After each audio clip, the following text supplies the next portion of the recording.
folks.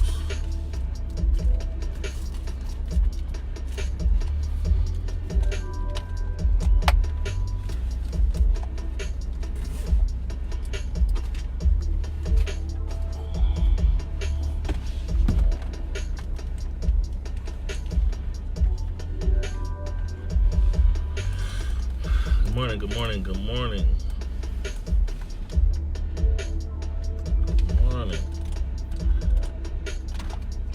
It is great to be back.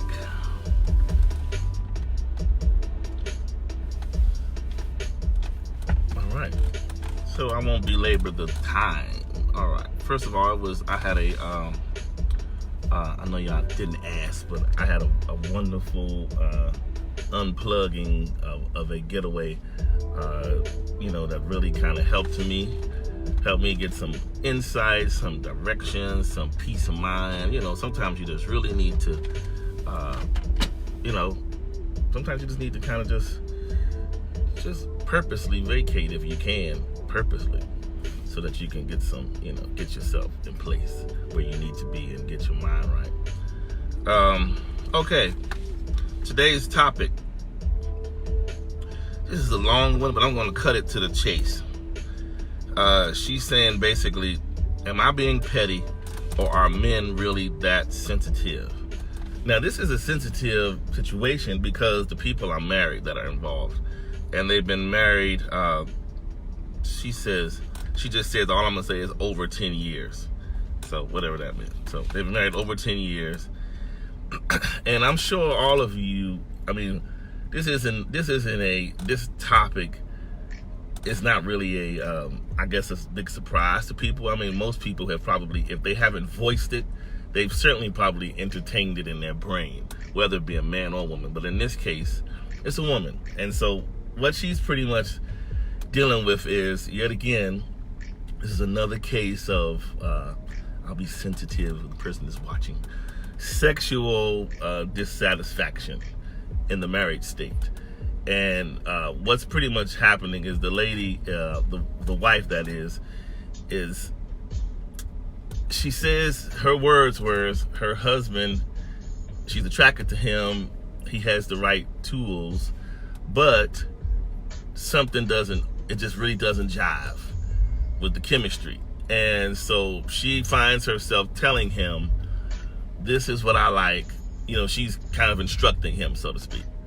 All this kind of stuff. And so, good morning. And so what's happening is she's been instructing him and telling him what she likes and blah, blah, blah. And so I think the guy got frustrated, the husband got frustrated and was like, what do you want me to do? I'm trying. She says to him, well, my ex, that sounds terrible before I get it out. My ex, she said, my ex, so y'all can understand this, he didn't have a problem. He must be a better husband than I could probably ever be. Because I probably would say, where is the justice? Where's the courthouse? We got to file some papers today. But anyway, that right there, that was like to say the ex didn't have a problem with this, that is horrible. Okay. I'm not going to call you petty.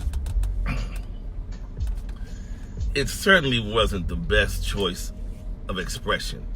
Certainly. I'm going to give the woman this. She probably was frustrated, as was he.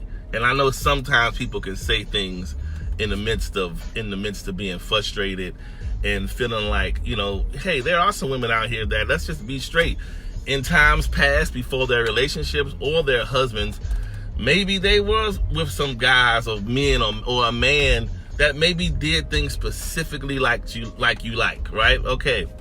And although you gotta give your guy a new shot to just be like, listen, you're not them, him, or whoever, and we got to work with what we got, how we have to. Now, how you communicate that is between you and your husband. How comfortable are the both of you with having that uncomfortable conversation about something that doesn't work anymore? It's not necessarily feeling the same. Why don't you try something new? Try up this, that, and the other. If you don't do that, you're gonna be stuck with a situation where somebody is really destined to be very, very much frustrated, and we know how those things eventually play out. This disconnection, and then sometimes people will creep out when it comes to dissatisfaction. If you're not pleasing them, they will do it. It's true, even the married folks, even the church folks. But anyway, all right, here's a point I'm gonna throw. I'm gonna throw a left curve. This may sound hypocritical on behalf of the men, because I know we sometimes do the same thing. But let me take you inside the psyche of a man as it relates to this. I'm sure everybody knows men are super territorial. I know you, and they always say women are, women don't play, they're gonna mock their territory, but trust and believe, men are territorial when it comes to this. So much so, let me throw this synopsis at you.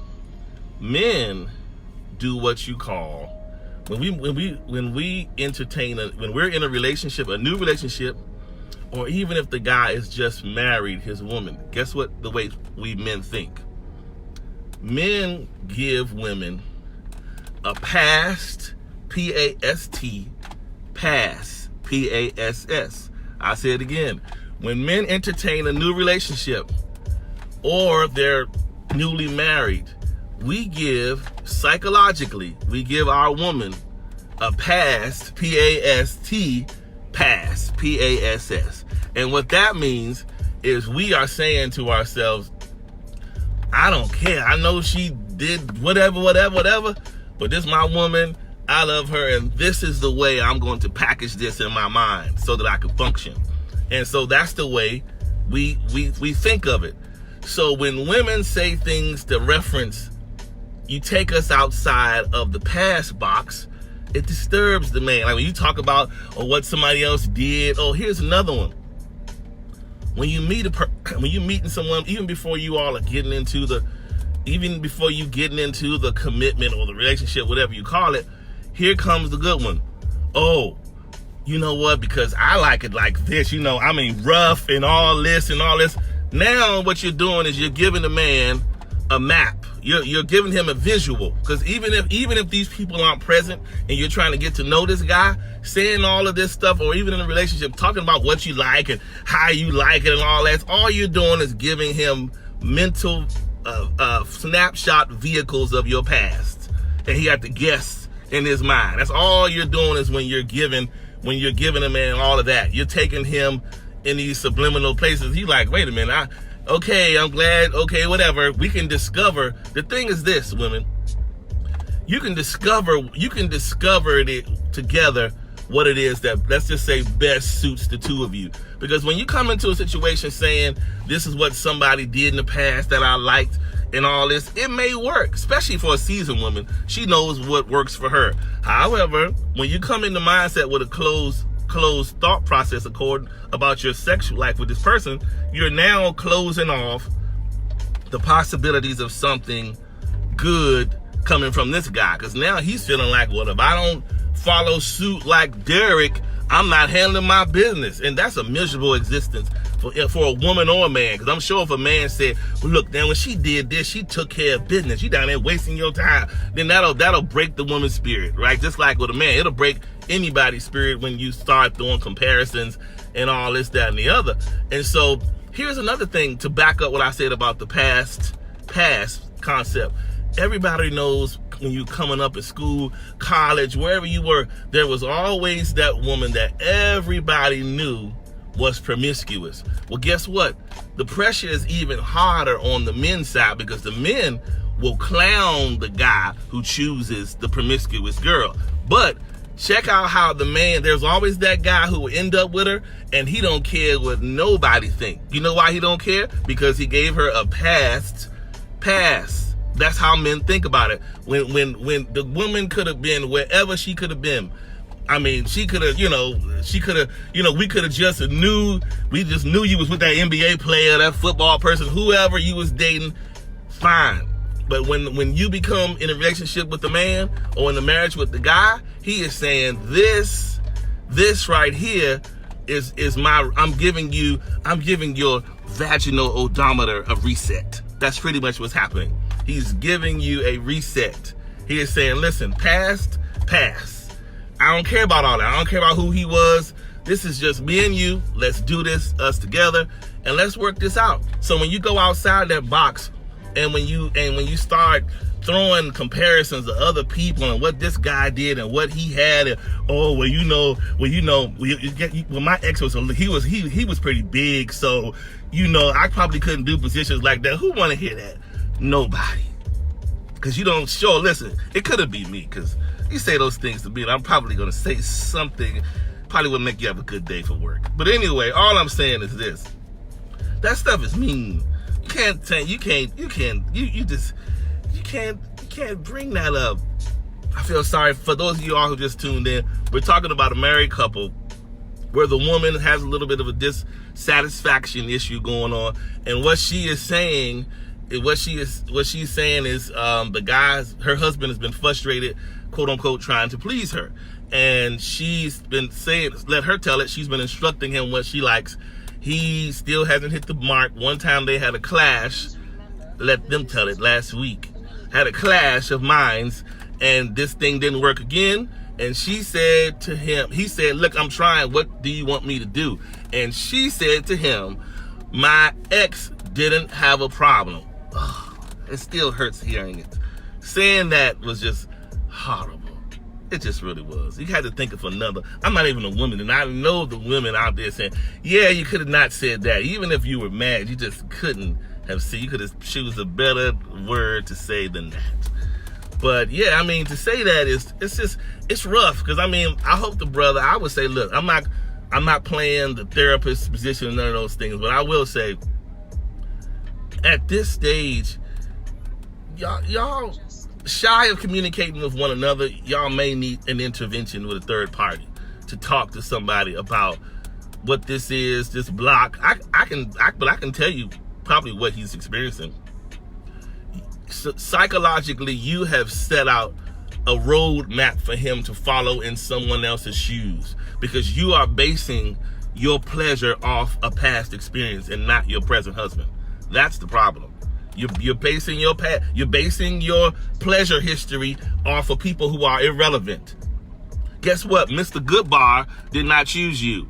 Your husband did. So you got to work with your husband with what he have, whatever that is, and communicate. Close off that loop. Stay in the bubble. That's how these marriages and relationships get off track. We go outside the bubble. Stay in the bubble called the two of us.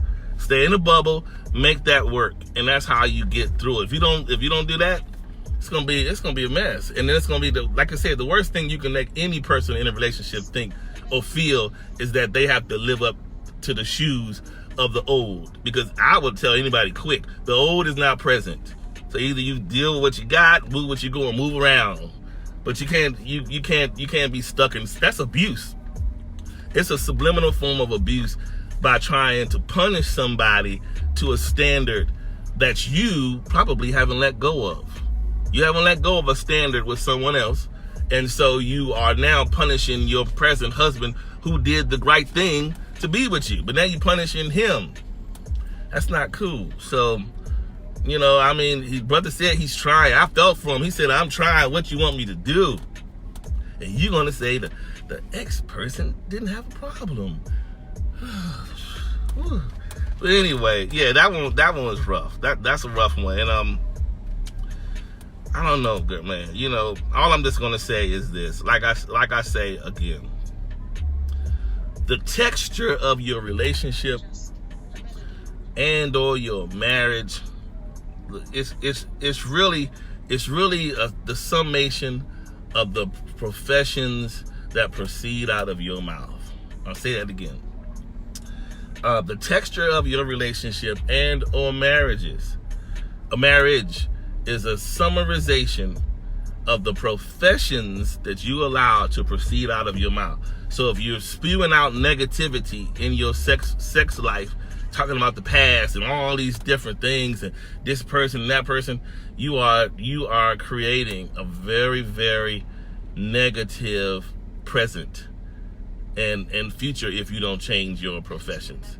And it can get really bad if you're not careful. So you have to be careful, guys. And we will talk about this next week. Love y'all, and we will talk soon.